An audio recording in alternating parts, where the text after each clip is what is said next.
এত দূরে যদি আমি এখনো চিন্তা করি তাহলে আসলে বোকামি হবে আমার কাছে মনে হয়। আমরা খুবই বাজে ক্রিকেট খেলেছিলাম লাস্ট সার্কেলে ঘরের মাঠে।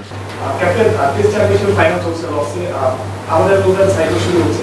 অবশ্য হচ্ছে সেটা আপনারা কি স্বপ্ন দেখেন কিনা যে বাংলাদেশ টেস্ট চ্যাম্পিয়নশিপ ফাইনাল খেলে বা আমরা দেখতে পারি? এটা তো অনেক অনেক বড় স্বপ্ন। এত দূরে যদি আমি এখনো চিন্তা করি তাহলে আসলে বোকামি হবে আমার কাছে মনে হয়। ছোট ছোটভাবে যদি আমরা আগাইতে পারি তাহলে খুব ভালো। কারণ আপনি যদি দেখেন আমরা যখন শুরু করেছিলাম এর আগের সার্কেলে আমরা একটা ম্যাচ জিতেছিলাম, গত সার্কেলে আমরা 4টা ম্যাচ জিতেছি। সো আমাদের একটু ইমপ্রুভ হয়েছে। সো টার্গেট থাকবে যে এই সার্কেলে কীভাবে আরও 2-3টা ম্যাচ বেশি জিততে পারি। সো যদি আমরা এভাবে ছোট ছোট চিন্তা করে আগাতে পারি, কেননা একটা সময় হয়তো বাংলাদেশ টিমও একদিন ফাইনাল খেলবে। বাট খুব ইম্পর্টেন্ট যে আমরা এই বছর, এই নেক্সট 2 বছরের মধ্যে গত বছরের থেকে কিভাবে বেটার রেজাল্ট করতেছি। আমার মনে হয় যে ঘরের মাঠের ম্যাচগুলো জিততে হবে আমাদের। আমরা খুবই বাজে ক্রিকেট খেলেছিলাম লাস্ট সার্কেলে ঘরের মাঠে। সো ঘরের মাঠে যদি আমরা জিতা থাকতাম তাহলে কিন্তু আমরা হয়তো আরও 2টা ম্যাচ বা 3টা ম্যাচ বেশি জেতা থাকতো। সো চিন্তা তো এটা যে ঘরের মাঠের টেস্টগুলো আমরা কীভাবে জিততে পারি। ঘরের মাঠে যখন টেস্ট হবে তখন আসলে ওইভাবে আরেকটু স্পেসিফিক প্ল্যান করে খেলবো ইনশাল্লাহ।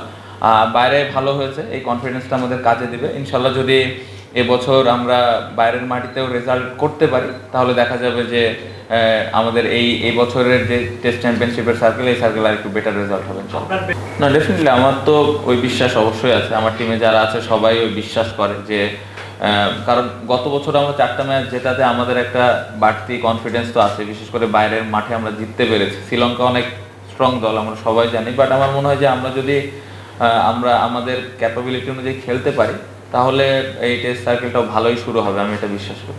Yeah, obviously, I think we have got some good cricketers, and then last circle we did well in Test cricket, especially away. So against Sri Lanka, we had some good memories as well. We win against Sri Lanka in Sri Lanka, if you remember, in 100 Test match. So we had that opportunity to do well again. So I hope boys are doing well here, and I hope boys will do something special in their condition as well. Test চ্যাম্পিয়নশিপে যেটা বললেন গত বছর আমরা 7-এ শেষ করেছি। অবশ্যই তো লক্ষ্য থাকবে যে 4-5-6-এর মধ্যে যদি এবছর আমরা আসতে পারি তাহলে খুবই ভালো হয়। এবং উইনিং পার্সেন্টেজ গত বছর আই থিঙ্ক 45 এরকমই ছিল।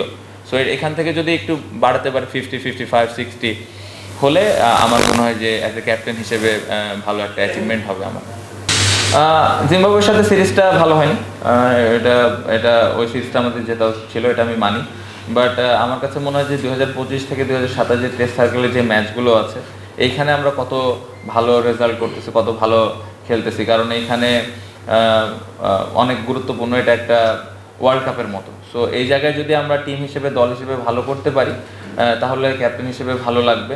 আপনি যদি দেখেন এই বছর আমাদের যে 12টা টেস্ট ম্যাচ আছে নেক্সট 2 বছরে, প্রত্যেকটা দলই কিন্তু অনেক স্ট্রং দল।